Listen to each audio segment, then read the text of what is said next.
This one. Let's move the other side also. You'll see trucks.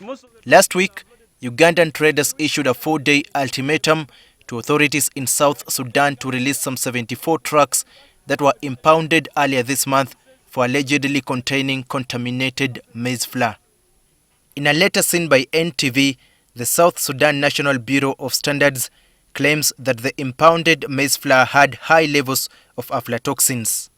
But their Ugandan counterpart, through Executive Director David Livingstone Ibiru, say the impounded maize flour had been checked and certified before it left Kampala. No water. We are just here. It is now nearly a month since the trucks were impounded. The affected traders say their trucks and goods are still held up in South Sudan. However, the South Sudan ambassador to Uganda, Simon George Deng, refutes this.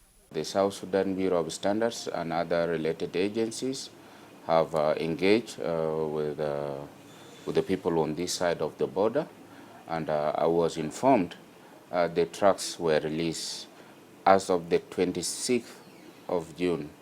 So if there are any delays, is probably some minor oversight, but the trucks were going to come back.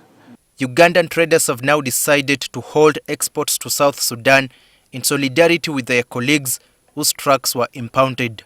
All trucks where they are, the ones which are in factory, which have already reached the border, they should stop where they are.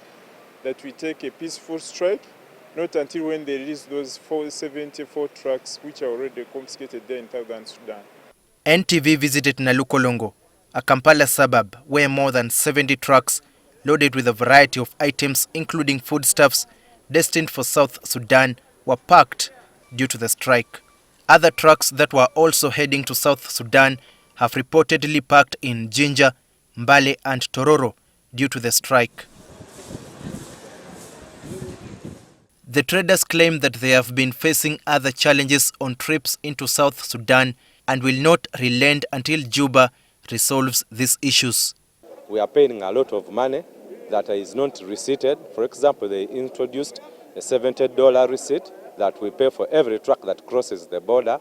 They are making our drivers to pay for visas, and yet South Sudan was registered into East African Community, where East African Community countries do not pay visas. But still, South Sudanese still make our drivers to pay for visas. It remains to be seen if South Sudan authorities will actually liaise with the affected traders and Ugandan authorities to resolve the impasse. Daniel Kibet, NTV.